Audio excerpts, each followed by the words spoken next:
नमस्कार दोस्तों, आपका स्वागत है हमारे YouTube चैनल पॉलिसी गपशप पर।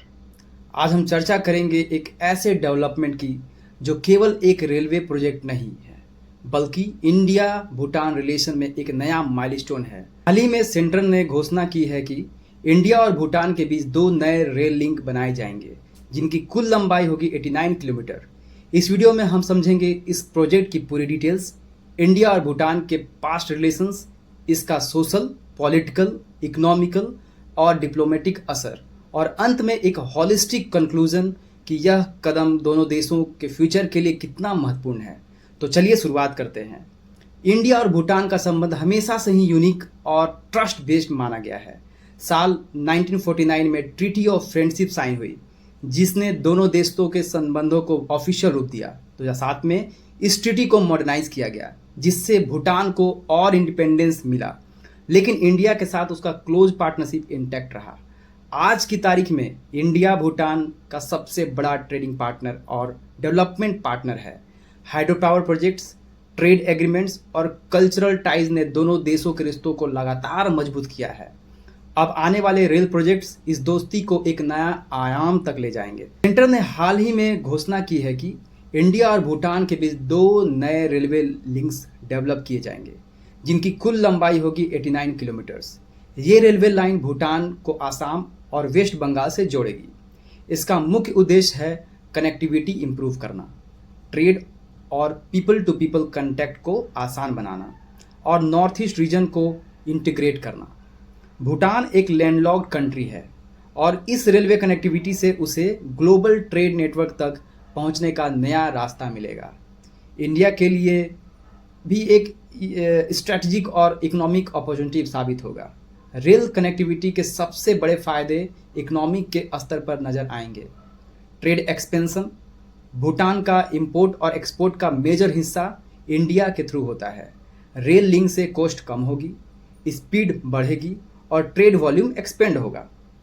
हाइड्रो पावर कॉर्पोरेशन, भूटान की इकोनॉमी काफ़ी हद तक हाइड्रो पावर एक्सपोर्ट पर डिपेंड करती है। रेलवे कनेक्टिविटी इक्विपमेंट्स, ट्रांसपोर्ट और इलेक्ट्रिसिटी ट्रेड को स्मूथ बनाएगी। टूरिज्म ग्रोथ, भूटान एक इको टूरिज्म हब है और सबसे ज़्यादा टूरिस्ट इंडिया से आते हैं। रेल लिंक से टूरिज्म इनफ्लो और स्मूथ और एफोर्डेबल होगा। रीजनल डेवलपमेंट, आसाम और बंगाल के अंडर डेवलप्ड एरिया में जॉब्स, लॉजिस्टिक हब्स और मार्केट डेवलप होंगे। इस तरह यह प्रोजेक्ट दोनों देशों के लिए विन विन सिचुएशन क्रिएट करेगा। सोशल एंगल भी इक्वली इंपॉर्टेंट है, जैसे people to people ties. India और भूटान के कल्चरल टाइज बहुत पुराने हैं। रेल लिंक से दोनों के बीच संपर्क और घनिष्ठ होगा। एजुकेशन एंड हेल्थ केयर में भूटान के स्टूडेंट और पेशेंट्स अक्सर इंडिया आते हैं। रेलवे कनेक्टिविटी उनकी यात्रा को सेफर और फास्टर बनाएगी।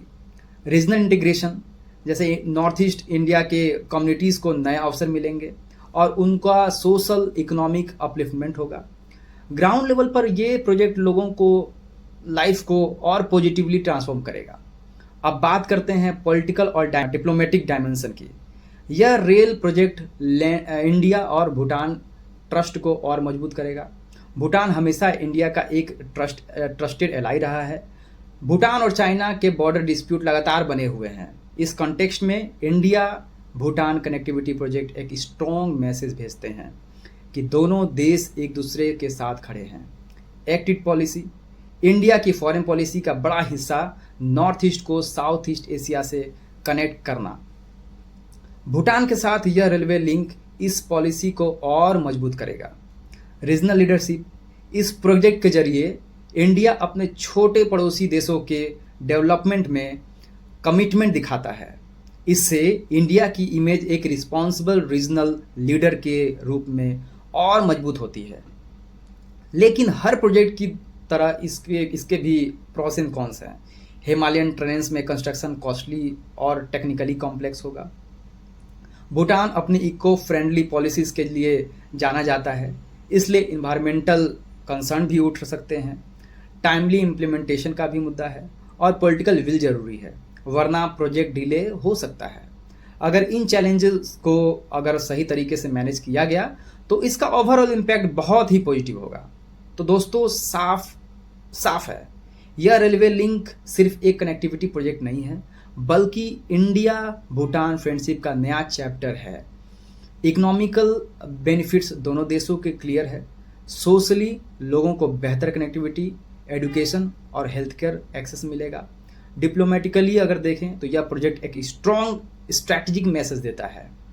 इंडिया को मिलेगा क्या? एम्प्लॉयमेंट, नॉर्थ ईस्ट डेवलपमेंट और रीजनल लीडरशिप का मौका। भूटान को क्या मिलेगा?